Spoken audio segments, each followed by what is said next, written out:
یہ بیع المبیع قبل القبض کے باب کی آخری روایت ہے اور حاصل اس کا بھی وہی ہے جو اوپر کی روایات میں ہے۔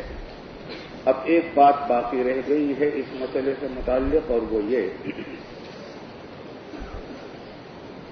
کہ بیع المبیع قبل القبض یہ بھی نظام سرمایہ داری کی بہت بڑی خرابیوں میں سے ایک خرابی ہے، اور گرانی اشیاء کا بڑا سبب یہ بھی ہے۔ رسول اللہ صلی اللہ علیہ وسلم نے اس چور دروازے کو بھی روکا ہے گرانی اشیاء کو ختم کرنے کے لیے۔ اس کے ذریعے سے بھی بڑے بڑے سرمایہ دار نفع حاصل کرتے ہیں اور غریبوں کا خون چوستے ہیں۔ ذرا اس کو سمجھ لیجیے وہ کس طرح ہوتا ہے۔ ہر ملک اور ہمارا ملک بھی بہت ساری چیزیں دوسرے ملکوں سے منگاتے ہیں، جاپان سے، سری لنکا سے، بنگلہ دیش سے، ملائیشیا سے، انڈونیشیا سے، انگلینڈ سے، امریکہ سے۔ اس میں سرمایہ دار اس حکم کی خلاف ورزی، کیونکہ نظام سرمایہ داری میں کوئی پابندی ہے ہی نہیں اس کی بنیاد پر خوب مزے کماتے ہیں اور لوٹتے ہیں عوام کو۔ اس کو ایک چھوٹی سی مثال سے سمجھیے۔ مثلا سری لنکا سے میں نے چائے کا آرڈر دیا، سردیاں آنے والی ہے 1-2 مہینے کے بعد مثلا، اور آرڈر دیا میں نے چائے کا۔ ملک میں چائے نہیں ہے اور میں نے اندازہ کیا کہ ملک میں کتنی چائے کی ضرورت ہوگی، اتنی چائے کا آرڈر دے دیا۔ یا مثلا کراچی میں کتنی چائے کی ضرورت ہوگی، اس کا آرڈر دے دیا۔ مثلا 1 کروڑ روپے چائے کا نمونہ میرے پاس آیا۔ اس کی مختلف قسمیں ہوتی ہیں چائےوں کی۔ نمونہ آیا، ضروری اس کی جو معلومات کرنی تھی وہ میں نے معلوم کر لی، اور سری لنکا کے جو کوئی ایجنٹ ہے اس سے ہماری بات ہوئی ہے، اور ہم نے آرڈر دے دیا۔ کتنے کا؟ 1 کروڑ روپے کا۔ اس میں سے ایک بڑی رقم بینک میں جمع کرانی پڑتی ہے LC کھولنے کے لیے، اور پھر وہاں سے وہ مال آتا ہے۔ کہ میرے پاس نمونہ ہے 1 کروڑ روپے کی چائے کا۔ چائے ابھی سری لنکا میں ہے، بلکہ بعض حالات میں ابھی وہ درختوں پر لگی ہوئی ہے، پتیاں ہیں، پتیوں کی شکل میں ہے، کٹائی بھی اس کی نہیں ہوئی۔ اب میں آتا ہوں بازار میں، اور یہ کیا بازار ہے؟ اس بازار کو کیا کہتے ہیں؟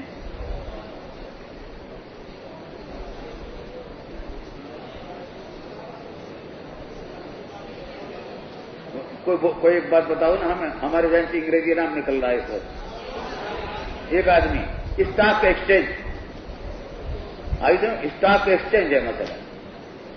اب میں آتا ہوں، یہ نمونہ پیش کرتا ہوں، بڑے بڑے تاجر ہیں، کروڑ پتی لکھپتی۔ آئی سمجھ میں بات؟ میں کہتا ہوں کہ میں نے 1 کروڑ روپے کی چائے منگائی ہے، اور وہ 1 دسمبر کو کراچی پہنچے گی۔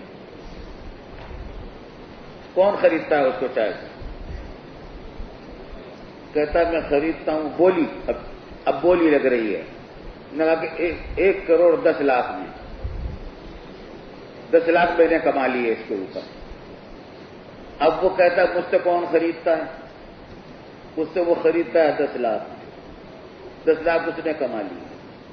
اس سے وہ خریدتا ہے 10 لاکھ، 15 لاکھ، 5 لاکھ کے نفع سے اس نے کما لیے۔ یہ بے پر بے ہو رہی ہے۔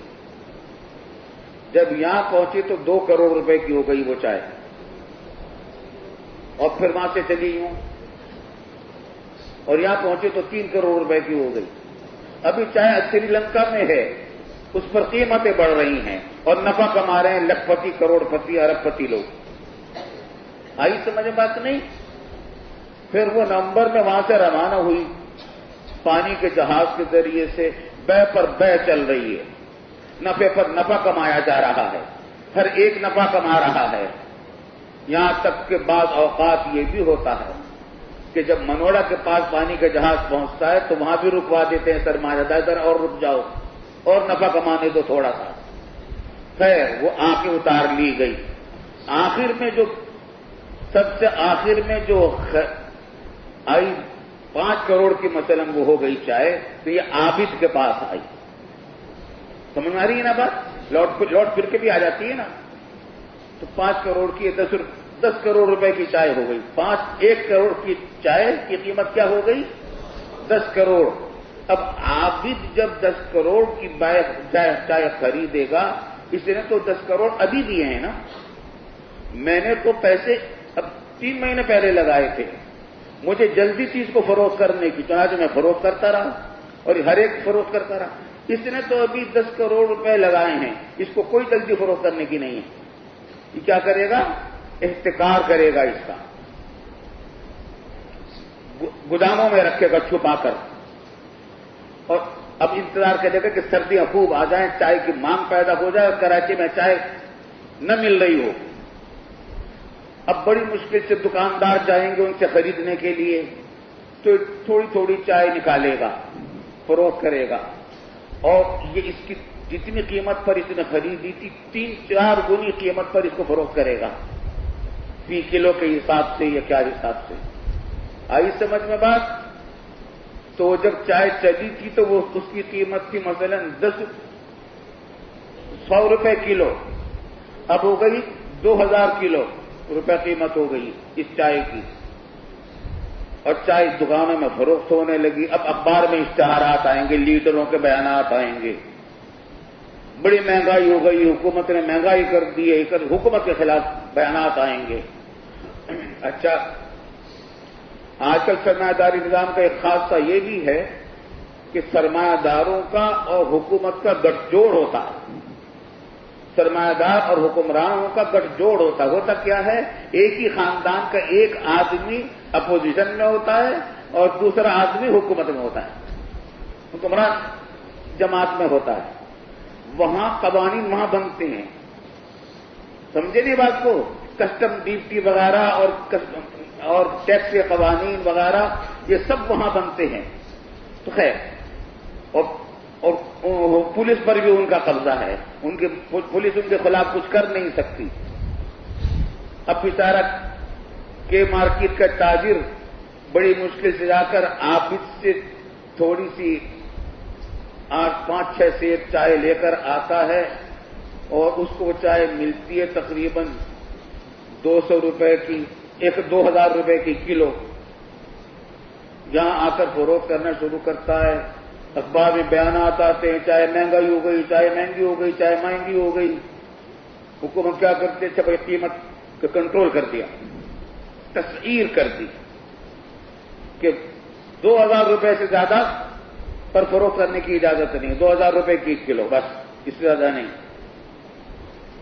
2000 یا کچھ کم کر دو، 2000 سے 1000 کر دو، مثال 1000 روپے کلو سے کم کرنی، اس سے زیادہ فروخت کرنے کی اجازت نہیں۔ لیکن کہ مارکیٹ کا دکاندار بیچارہ خرید کر نہیں لایا، کس حساب سے؟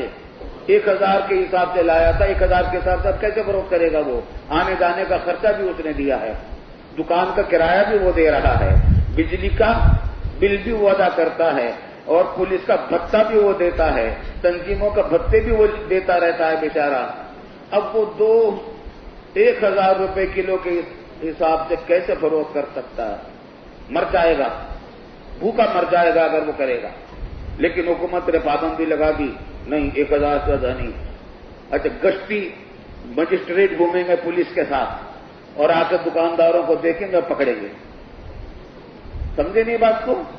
سب نے کمایا، سب نے لاکھوں کمائے سرمایہ داروں نے، اور چھوٹے تاجر کے حصے میں کیا آئی؟ جیل آئی، قید آئی، اور عوام کے حصے میں کیا آئی؟ مہنگائی آئی۔ وہ چائے کی پتی جو ہمیں اگر بیچ میں اتنی بویو نہ ہوتی تو ہمیں چائے کی پتی 100 روپے کلو مل جاتی، 50 روپے کلو مل جاتی، اب وہ اتنی مہنگی ملی ہے، اب چائے کی پیالی بھی مہنگی، کینٹین والے نے بھی چائے کی پیالی مہنگی کر دی۔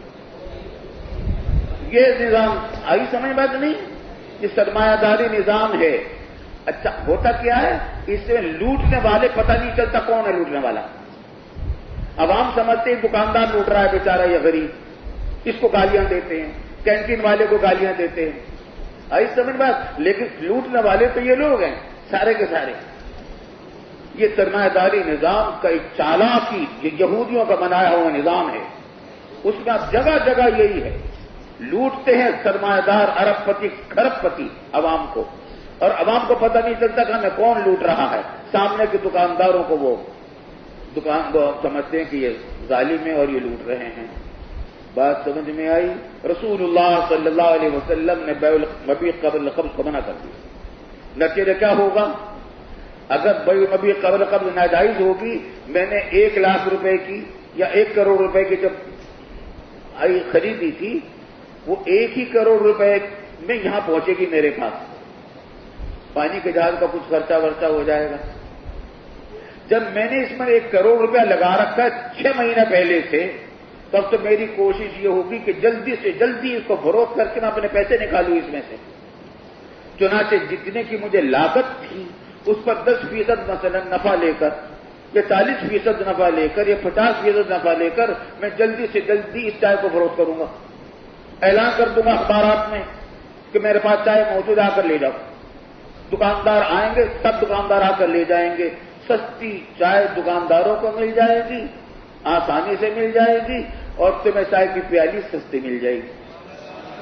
آئی صحیح بات نہیں؟ یہ ہے سرمایہ داری نظام کی چالاکیاں، خباثتیں، جس طریقے سے یہ عوام کو لوٹتے ہیں۔ اور اس سرمایہ داری نظام کا امام اس وقت ہے امریکہ، اور ان سب کا چودھری بنا ہوا ہے وہی۔ چلیے آگے۔ باب تحریم بيع السبرة التمر المجهولة القدر بتمر.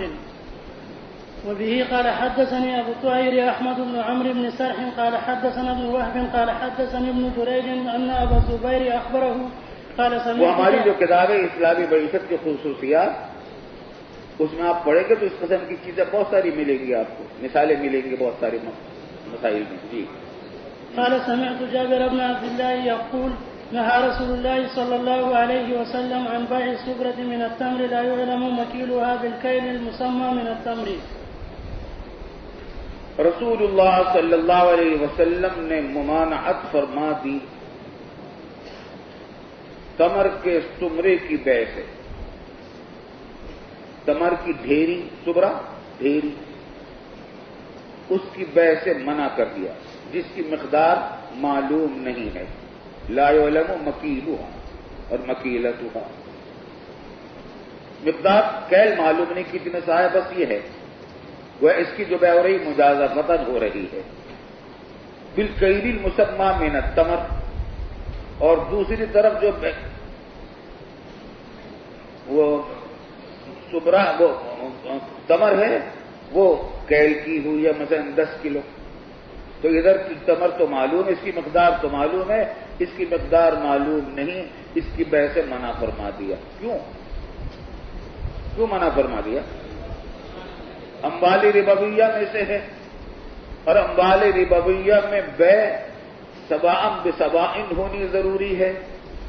ادھر کے کیل تو معلوم ہے، ادھر کے سبرے کے کیل ہمیں معلوم نہیں، تو تفاضل تساوی کا علم نہیں، اور علم بالتساوی واجب ہے اموال ربویہ کی بیع کے اندر۔ اگرچہ احتمال یہ بھی ہے کہ اتفاق سے یہ برابر ہی ہوں، لیکن یہ کافی نہیں۔ رسول اللہ صلی اللہ علیہ وسلم نے جو اب ربا الفضل کی ممانعت فرمائی ہے اور حدیث آئی ہے، اس میں الا سواء بسواء، جب تک مساوات کا علم نہ ہو تب تک بیع جائز نہیں، اور مساوات کا علم جب بھی ہوگا جب دونوں کو تولا جائے۔ اچھا یہ تو وہ صورت ہے جب کہ ایک طرف مقدار معلوم ہے، دوسری طرف مقدار معلوم نہیں، اور اگر دونوں طرف کی مقدار نہیں معلوم تو وہ بدرجہ اولا ناجائز ہوگا، کیونکہ اس اندر بھی مساوات کا علم نہیں ہو سکتا۔ بات سمجھ میں آ گئی؟ اس میں کوئی اختلاف نہیں، چلی آ گئی۔ وبه قال حدثنا اسحاق بن ابراهيم قال اخبرنا الروح قال روح قال أخبرنا ابن جريج قال أخبرني أبو الزبير أنه سمع جابر بن عبد الله رضي الله عنهما وعنهم يقول نهى رسول الله صلى الله عليه وسلم بمثله غير أنه لم يذكر من التمر إلى آخر الحديث. وبه قال حدثنا يحيى بن يحيى قال قرأت على مالك. اب نیا باب شروع ہوا ہے، انہوں نے عنوان نہیں لگایا، عنوان آگے جا کر لگا، یہ سے لگا دینا چاہیے تھا. چلیے ابھی قال حدثنا. وبه قال حدثنا يحيى بن يحيى قال قرأت على مالك عن نافع عن ابن عمر رضي الله عنهما وعنهم أن رسول الله صلى الله عليه وسلم قال البيعان كل واحد منهما بالخيار على صاحبه ما لم يتفرقا إلا بيع الخيار. یہ بھی بہت معرکۃ الآراء مسئلہ ہے، مشکل مسائل ہیں، اور یہ بھی مواضع امتحان میں سے ہے، اور اس کے اندر بھی حدیث کے اعتبار سے فقہاء کا مطلب فیہ ما فیہ ہے. آئی سمجھ میں بات؟ لیکن ہم کوشش کریں گے حنفیہ کی پوری ترجمان جتنی کر سکتے ہیں کر لیں گے، جتنی ممکن ہے. جہاں مجبوری ہو جائے گی معذرت کر لیں گے. آئی سمجھ میں بات نہیں؟ اس مسئلے میں یہ کون سا مسئلہ ہے؟ ہدایہ اخیرین کی جلد ثالث جب آپ پڑھتے ہیں تو اس میں بالکل شروع میں یہ مسئلہ آتا ہے، خیار القبول اور خیار المجلس. دیکھ کے ترجمہ دیکھیے.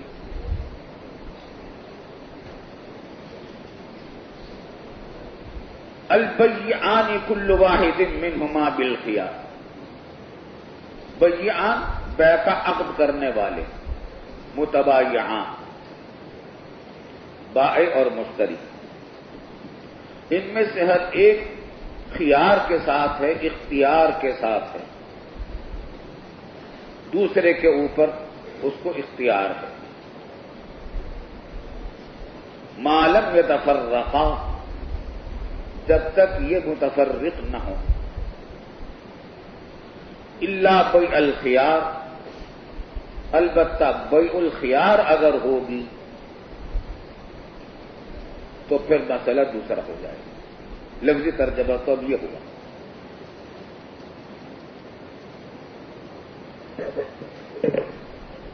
یہاں خیار سے کیا مراد ہے؟ حنفیہ اور مالکیہ کے نزدیک یہ خیار قبول ہے. کیا مطلب؟ جب ایک نے ایجاب کیا کہ میں فروخت کرتا ہوں یہ 1000 روپے میں، یہ ایجاب ہوا، تو اب دوسرا اختیار کے ساتھ ہے کہ وہ چاہے تو قبول کر لے اور چاہے تو قبول نہ کرے. ما لم یتفرقا، جب تک یہ متفرق نہ ہو. جب متفرق ہو جائیں گے تو یہ خیار ختم ہو جائے گا. مگر تفرق سے کیا مراد ہے ہم بتائیں. تو یہ خیار قبول مراد ہے حنفیہ اور مالکیہ کے نزدیک، لیکن شوافع اور حنابلہ کے نزدیک اور جمہور فقہاء کے نزدیک خیار سے مراد خیار مجلس ہے. اور ان کا مسئلہ یہ ہے کہ اگر ایجاب اور قبول ہو گیا، عابد اور محمود نے کر دیا ایجاب اور قبول، 1000 روپے میں ہو گیا،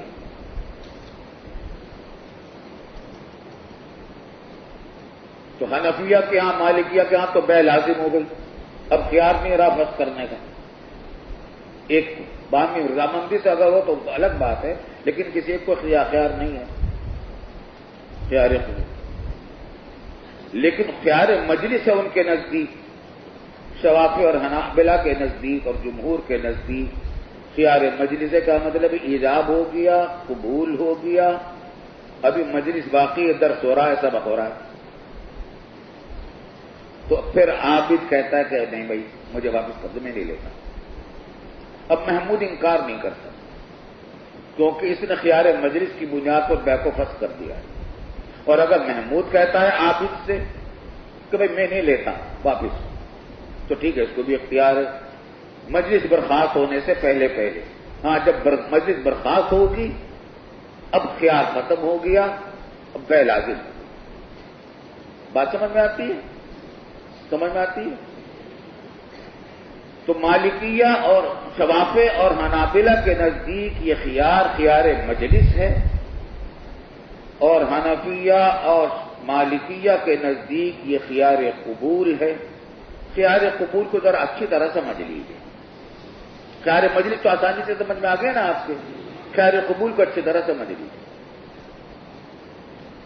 عابد جب یہ کہتا ہے کہ میں نے 1000 روپے میں یہ فروخت کیا، محمود سے کہتا ہے، تو اب محمود کو اختیار ہے کہ ایجاب قبول کر لے.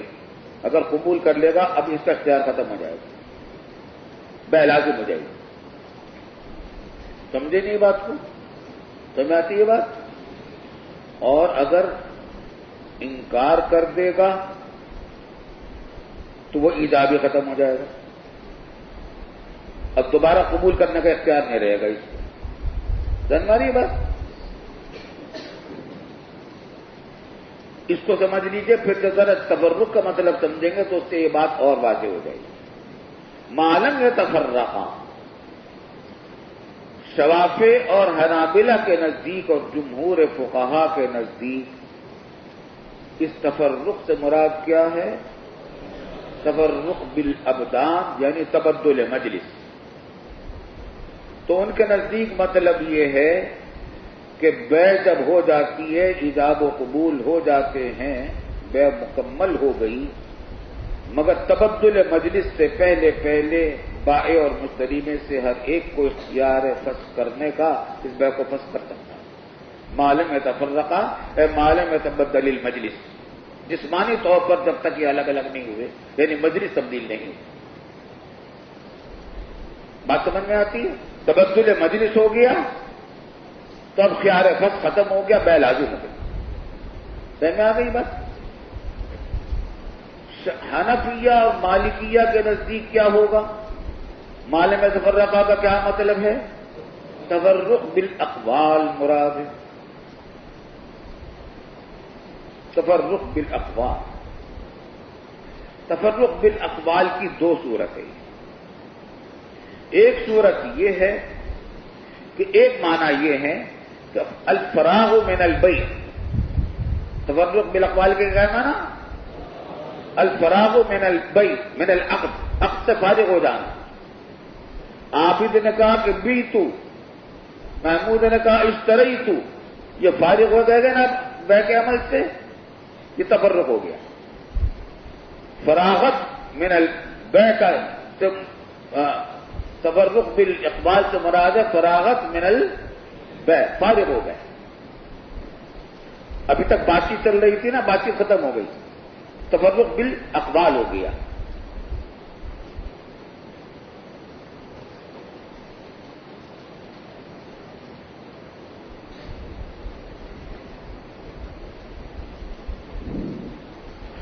اور تفرق بالاقوال کی دوسری صورت یہ ہے کہ عابد اور محمود میں اختلاف ہو جائے. تفرق بالاقوال کی دوسری صورت یہ ہے کہ عابد اور محمود میں بائع اور مشتری میں اختلاف ہو جائے. وہ کیا؟ مثلا یہ کہتا ہے کہ عابد کہتا ہے کہ بیتو، وہ کہتا ہے کہ لا اقبل. اختلاف ہو گیا نا. اب خیار قبول کا ختم ہو گیا. اب اگر دوبارہ کہنا چاہے کہ قبل تو یہ نہیں کر سکتا، الا یہ کہ دوبارہ ایجاب و قبول ہو. آئی سمجھ میں بات؟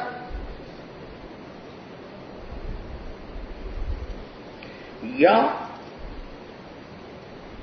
عابد نے کہا بیتو، ابھی اس نے اشتری تو نہیں کہا تھا اور قبیل تو نہیں کہا تھا کہ عابد کہتا ہے کہ لا ابیع. تو اب جب اس نے لا ابیع کہہ دیا تو اب اس کا اگر 10 مرتبہ اشتری تو کہے گا، قبیل تو کہے گا، بے منعقد نہیں ہوگی.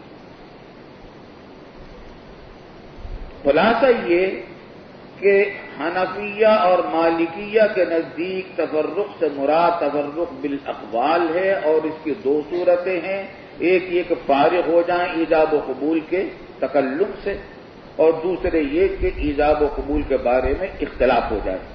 اور اختلاف کی صورت ایک یہ ہے کہ محمود انکار کر دے کہ میں نہیں لیتا، دوسری صورت یہ ہے کہ عابد کہہ دے کہ بس میں اپنے ایجاب سے رجوع کرتا ہوں۔ بات سمجھ میں آتی ہے؟ ذہن میں آتی ہے بات بھائی؟ جب یہ بات ہے تو خیار مجلس حنفیہ مالکیہ کے یہاں تو ہوگا نہیں، شافعی اور حنابلہ کے یہاں ہوگا۔ حنفیہ نے جو بات کہی ہے اس کی تائید اس بات سے ہوتی ہے کہ یہاں البیعان کا لفظ ہے، المتعاقدان المتبایعان، بیع کرنے والے، عقد بیع کرنے والے۔ عقد بیع البیعان پر لفظ بیعان کب تک صادق آتا ہے حقیقتاً؟ جب تک وہ ایجاب و قبول کر رہے ہیں۔ بیع کس کو کہتے ہیں؟ عقد کو کہتے ہیں، اور عقد کس کو کہتے ہیں؟ ایجاب و قبول کو۔ تو جب تک ایجاب و قبول میں مشغول ہیں یہ بیعان ہیں، جب یہ مشغولیت ختم ہو گئی اب یہ حقیقتاً بیعان نہیں رہے، بے اعتبار ماکان کے مجازن ان کو بیعان تو کہا جا سکتا ہے، حقیقتاً بیعان نہیں کہا جا سکتا۔ اور جب حقیقت محجور نہ ہو، متعذر بھی نہ ہو، تو رجوع الی المجاز نہیں کیا جاتا۔ اصول یہی ہے، تو ہم حقیقت پر متمسک ہیں، اور ہم یہ کہہ رہے ہیں کہ بیعان جب تک ایجاب و قبول میں مشغول ہیں اس وقت تک ان کو اختیار ہے، جب فراغت ہو جائے گی اب اختیار ختم ہو جائے گا خیار قبول۔ بات سمجھ میں آتی نہیں آتی؟ بات سمجھ میں آتی ہے؟ اور ہم نے جو یہ کہا کہ تفرق بالاقوال کے ایک معنی یہ ہے کہ فارغ ہو جائے عقد بیع سے، اس کی دوسری تائید اور ایک تو لفظ بیعان سے ہم نے تائید پیش کی، خود اسی حدیث میں سے نکالا، خود اسی حدیث کے اندر سے یہ دلیل نکالی ہے۔ اور دوسری تائید ایک اور حدیث سے ہوتی ہے جس کو مصنف ابن ابی شیبہ میں روایت کیا، اور ابو ہریرہ رضی اللہ تعالی عنہ اس کے راوی ہے۔ اس میں کہ البیعان بالخیار ما لم یتفرقا من بیعہما، ما لم یتفرقا من بیعہما۔ یہ من بیعہما کیا چیز ہے؟ ما لم یفرقا من بیعہما، جب تک فراغت نہ ہو بیع سے اس وقت تک ان کو اختیار ہے۔ تو معلوم ہوا کہ ہم نے جو تعویل، ہم نے جو معنی لیے ہیں فراغ کے معنی میں، تفرق بالاقوال کے معنی، فراغت کے معنی میں، یہ کوئی ایسی بات نہیں ہے جو کلام عرب میں اور احادیث میں اس کی مثالیں نہ ملتی، اور البیعان کے لفظ سے بھی اس کی تائید ہو رہی۔ آئی سمجھ میں بات بھائی؟ اور اختلاف کے معنی میں جو ہم نے کہا تفرق بالاقوال ہوتا ہے، اس کا معنی کیا؟ اختلاف، اس کی مثال قرآن کریم میں موجود ہے۔ وما تفرق الذین اوتوا الکتاب الا من بعد ما جاءتهم البینہ۔ یہاں تفرق سے مراد کیا ہے؟ تفرق بالابدان مراد ہے، تفرق بالاقوال ہے۔ آئی سمجھ میں بات؟ اور قرآن کریم میں فرمایا، حدیث میں رسول اللہ صلی اللہ علیہ وسلم نے فرمایا کہ ان بنی اسرائیل تفرقت علی 72 ملتا وستفترق امتی علی 73 ملتا۔ یہاں افتراق سے کیا مراد ہے؟ تفرق بالابدان مراد ہے، تفرق بالاقوال مراد ہے؟ تفرق بالاقوال مراد ہے۔ تو معلوم ہوا کہ تفرق بالاقوال کبھی فراغت کے ذریعے سے ہوتا، فراغت من الکلام کے معنی میں ہوتا ہے، اور کبھی اختلاف کے معنی میں ہوتا ہے۔ تو حنفیہ اور مالکیہ نے جو اس کو لیا ہے ان معنی میں لیا جس کی مثال قرآن و احادیث میں موجود ہے۔ آئیے سمجھ میں بات بھائی، سمجھ میں آتی ہے؟ سمجھ میں آتی ہے؟ اب دیکھو اس حدیث کو، البیعان کل واحد منہما بالخطأ، حنفیہ کے نزدیک دیکھو، بلکہ شوافی کے نزدیک دیکھو پہلے، بلکہ حنفیہ کے نزدیک دیکھ لو، حنفیہ کے نزدیک، البیعان کل واحد منہما بالخیار، بیع و شراء کرنے والوں میں سے ہر ایک خیار قبول کے ساتھ ہے اپنے صاحب پر، جب تک وہ ایجاب و قبول میں مشغول ہیں، فارغ نہیں ہوئے۔ ہاں فارغ ہو جائیں گے یا اختلاف ہو جائے گا تو خیار قبول ختم ہو جائے گا۔ الا بیع الخیار کے اندر ذرا سمجھ لو بات کو کیا ہے۔ حنفیہ مالکیہ کہتے ہیں کہ خیار سے مراد خیار شرط ہے، یہاں جو مذکور ہو الا بیع الخیار، تو اس وجہ سے تقدیر عبارت نکالنی پڑے گی کہ فاذا تفرقا لزم البیع الا بیع الخیار، جب ان میں تفرق بالاقوال ہو جائے گا، یعنی ایجاب و قبول سے فارغ ہو جائیں گے، تو پھر بیع لازم ہو جائے گی۔ الا بیع الخیار، ہاں اگر خیار شرط رکھا ہوگا ان میں سے کسی ایک نے کہ مجھے اختیار ہے 3 دن کا کہ میں بیع کو برقرار رکھوں، ختم کر دوں، تو ٹھیک ہے وہ لازم نہیں ہوگی۔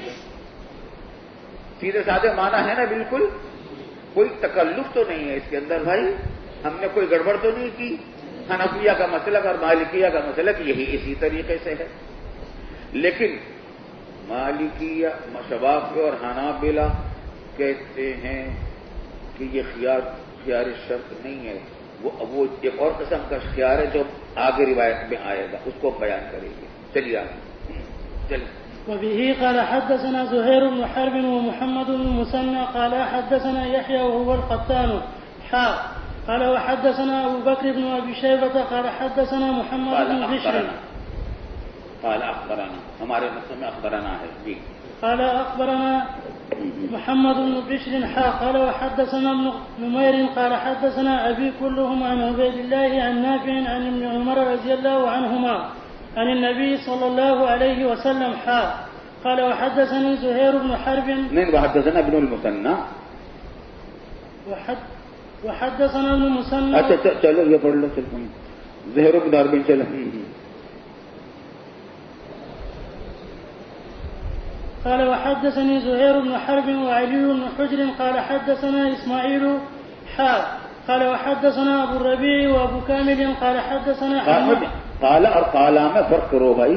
قال حدثنا حماد وهو ابن زيد جميعا عن أيوب عن نافع عن ابن عمر رضي الله عنهما وعنهم عن النبي صلى الله عليه وسلم قال وحدثنا ابن مثنى وابن أبي عمر قال حدثنا عبد الوهاب قال سمعت يحيى بن سعيد قال وحدثنا ابن رافع قال حدثنا ابن أبي فديك قال أخبرنا الضحاك كلاهما عن نافع عن ابن عمر رضي الله عنهما وعنهم عن النبي صلى الله عليه وسلم نحو حديث مالك عن نافع۔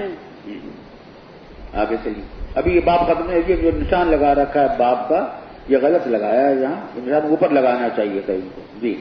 باب ثبوت خير المجلس للمتبايعين وبه قال حدثنا قتيبة بن سعيد قال حدثنا ليس قال وحدثنا محمد بن رمح قال أخبرنا الليث عن نافع عن ابن عمر رضي الله عنهما وعنهم عن رسول الله صلى الله عليه وسلم أنه قال إذا تبايع الرجلان فكل واحد منهما بالخيار ما لم يتفرقا وكان جميعا أو يخير أحدهما الآخر فإن خير أحدهما الآخر فتبايع على ذلك فقد وجب البيع وإن تفرق بعد أن تبايع ولم يترك واحد منهما البيع فقد وجب البيع۔ یہ روایت مشکل ہو گئی ہے حنفیہ کے لیے، اور اس کے ایک حصے کا جواب بن نہیں پڑتا، باقی تو پوری روایت میں کئی حصے ہیں، ایک حصہ مشکل ہے حنفیہ کے لیے، ذرا دیکھ لو اس کو۔ وہ یہ کہ دیکھیے رسول اللہ صلی اللہ علیہ وسلم کے بارے میں روایت ہے کہ آپ نے فرمایا اذا تبايع الرجلان فكل واحد منهما بالخيار ما لم يتفرقا، یہاں تک تو بات اسی طرح ہے جس طرح کے بابو پر کی روایت میں گزرا ہے۔ ہم کہتے ہیں کہ یہ خیار قبول ہے وہ کہتے ہیں کہ خیار مجلس ہے، اور ہم کہتے ہیں کہ تفرق بالاقوال مراد ہے، اور وہ کہتے ہیں کہ تفرق بالابدان ہے۔ وکانا جمیعاً کے معنی وہی ہیں جو معلوم تفرقہ کے ہیں، جو اختلاف معلوم تفرقہ کے اندر ہے ہمارا، وہی اختلاف وکانا جمیعاً کے معنی میں ہے۔ یہاں تک کی بات تو ہو گئی بالکل صاف اور آسان، لیکن حنفیہ آگے کی بات دیکھو، او یخیر احدہم الآخر، او معنی میں الا ان کے، الا یہ کہ ان میں سے کوئی ایک دوسرے کو خیار دے دے، فَإِنْ خَيَّرَ أَحَدُهُمَ الْآخَرَ، بس اگر ان میں سے ایک نے دوسرے کو خیار دے دیا، فَتَبَايَعَا عَلَى ذَلِكَ، اور اس خیار کی بنیاد پر انہوں نے بیع کی، عقد کیا، فَقَدْ وَجَبَ الْبَيْعُ، تو بیع واجب ہو جائے گی۔ حنفیہ نے اوپر کی روایت میں کیا کہتے ہیں، الا بیع الخیار میں کیا کہا تھا کہ کیا مراد ہے خیار سے؟ خیار شرط۔ یہاں بھی ایک خیار کا ذکر آ رہا ہے، لیکن اس خیار کے نتیجے میں کیا کہا جا رہا ہے کہ فقط وجب البیع، تو یہ خیار شرط ہو سکتا ہے؟ نہیں ہو سکتا۔ بات سمجھ آتی نہیں آتی؟ یہ خیار شرط نہیں ہو سکتا، بلکہ یہ کیا ہے؟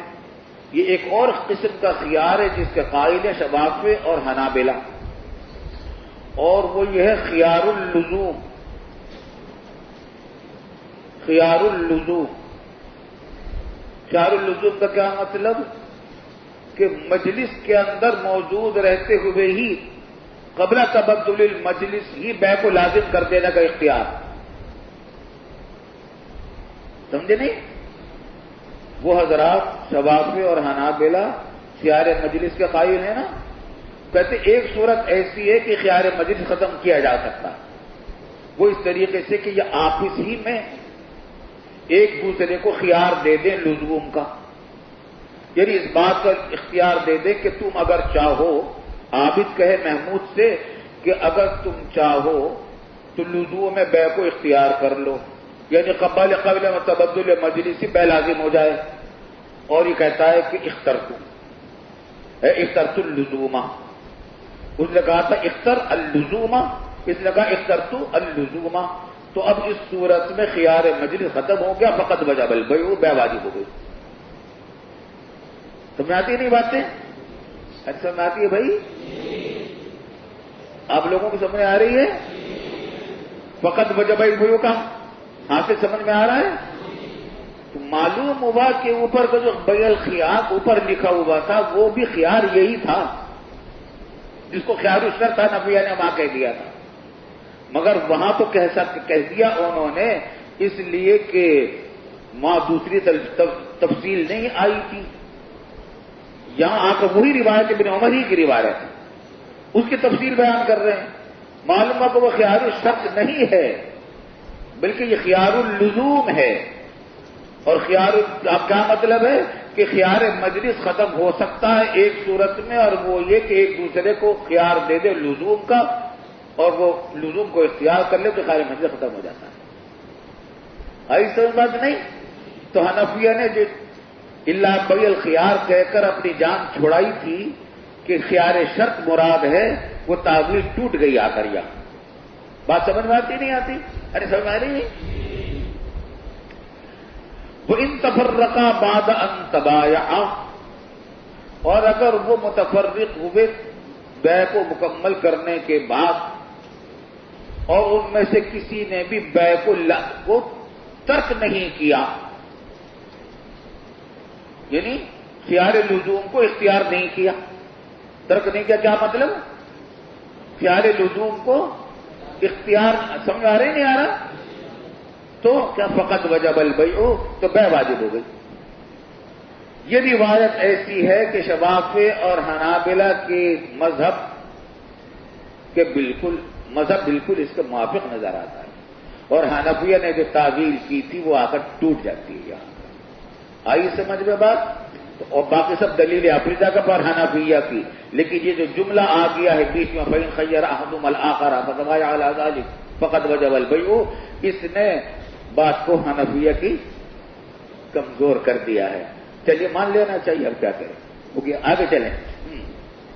وبه قال حدثني زهير بن حرب وابن ابي عمر كلاهما عن سفيان قال زهير حدثنا سفيان بن عيينة عن ابن جريج قال أملى علي نافع سمع عبد الله بن عمر رضي الله عنهما وعنهم يقول قال رسول الله صلى الله عليه وسلم إذا تبايع المتبايعان بالبيع فكل واحد منهما بالخيار من بيعه ما لم يتفرقا، أو قال يكون بيعهما عن خيار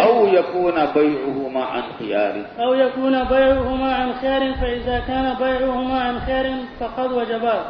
یہ وہی بات ہو گئی اوپر کی روایت میں جو آئی تھی. جی زاد ابن ابي عمر في روايته اب آگے کی بات دیکھو. قال نافع فكان إذا بايع رجلا فأراد أن لا يقيله قام فمشى هنيئة ثم رجع إليه. نافع جو شاگرد ہیں ابن عمر کے، وہ فرماتے ہیں کہ ابن عمر جب کسی شخص سے بیع کا معاملہ کرتے تھے اور وہ ارادہ کرتے تھے کہ فریق آخر بیع کو اقالہ نہ کرے، ختم نہ کرے، تو وہ کھڑے ہو جاتے تھے اپنی مجلس سے اور چلتے تھے تھوڑا سا، پھر واپس آ جاتے تھے تاکہ تبدل مجلس ہو جائے. آئی صحیح بات. اس نے تو بظاہر شوافی اور حنابلہ کے مذہب پر مہر تصدیق سب کر دی کہ ابن عمر رضی اللہ تعالی عنہما نے بھی اس اخیار کو کیا سمجھا؟ اخیار مجلس سمجھا. تو تمہارے پاس اب کیا رہ گیا؟ کیا جواب رہ گیا؟ ہے کوئی جواب؟ کیوں بھائی ہے؟ بتاؤ. اگر کوئی کسی کے پاس جواب ہے تو بتاؤ.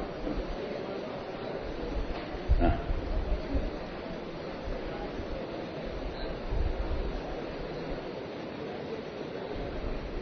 بھائی مائک دے دیں. مائک کا نظام ٹھیک نہیں ہوا ابھی تک آپ لوگوں کو.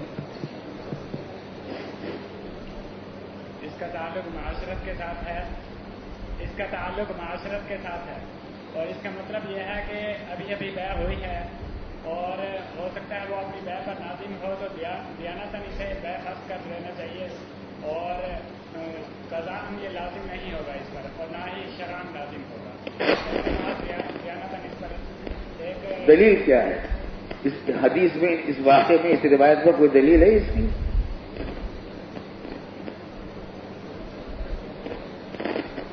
کون بتائے گا؟ شاباش.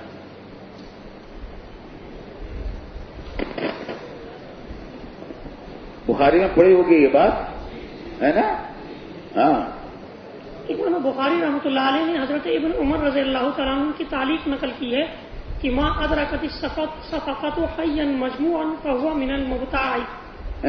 ما ادرکت الصفقۃ حیا مجموعا فهو من المبتاع، یعنی عقد کے وقت کوئی مبیع حاضر کی اور اس کے بعد وہ ہلاک ہو گئی تو وہ مشتری کی ملکیت میں سے زمان مشتری کا سمجھا جائے گا. اس سے حنفیہ نے استدلال کیا ہے کہ حضرت ابن عمر رضی اللہ تعالیٰ عنہ اصل میں خیار مجلس کے قائل نہیں تھے، اور مجلس سے ان کا اٹھ جانا مروت کی وجہ سے تھا کہ قاضی کی مجلس میں اگر کوئی شخص مدعی اور دعویٰ کرے تو اس قسم کے جھگڑے اور خصومات سے بچنے کے لیے وہ ایسا کیا کرتے تھے. اس روایت میں کیا دلیل ہے اس بات کی؟ سمجھ لو بات کو. ہے کسی اور کوئی کسی کے پاس جواب ہے؟ بتائیے. ہاں ہے؟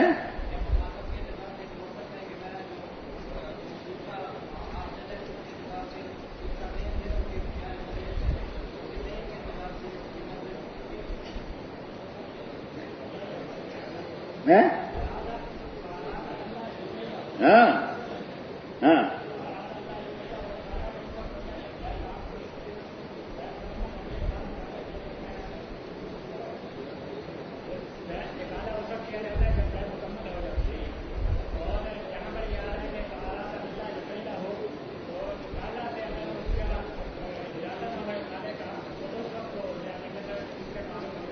بنی نہیں بات.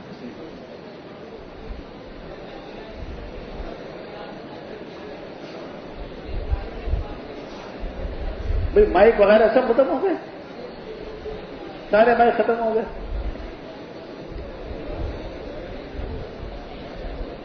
ارے وقت ختم ہو گیا تو. حضرت عبداللہ ابن عمر احتیاطاً مجلس کو تبدیل کر لیا کرتے تھے, کیونکہ ظاہر الفاظ حدیث سے یہ معلوم ہو رہا ہے کہ مشتری کو اختیار مجلس حاصل ہوگا. سمجھ لو بات کو, سمجھ لو بات کو.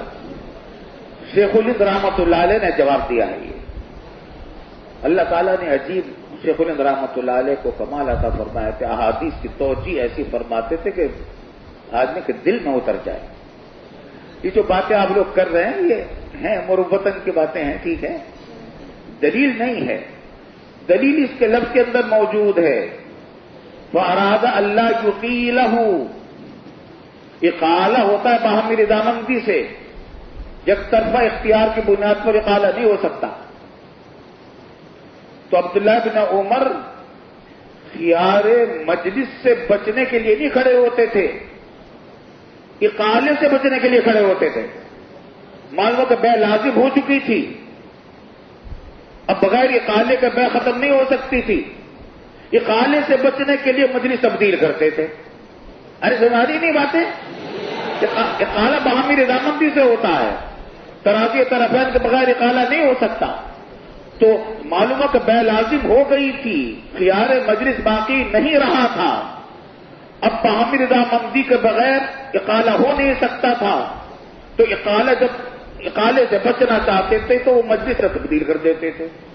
اب ایسی بات نہیں, اب سوال صرف اتنا رہ گیا کہ اقالے سے بچنے کے لیے مجلس کیوں تبدیل کرتے تھے, اتنی بات رہ گئی, وہ کل ہوگی انشاءاللہ.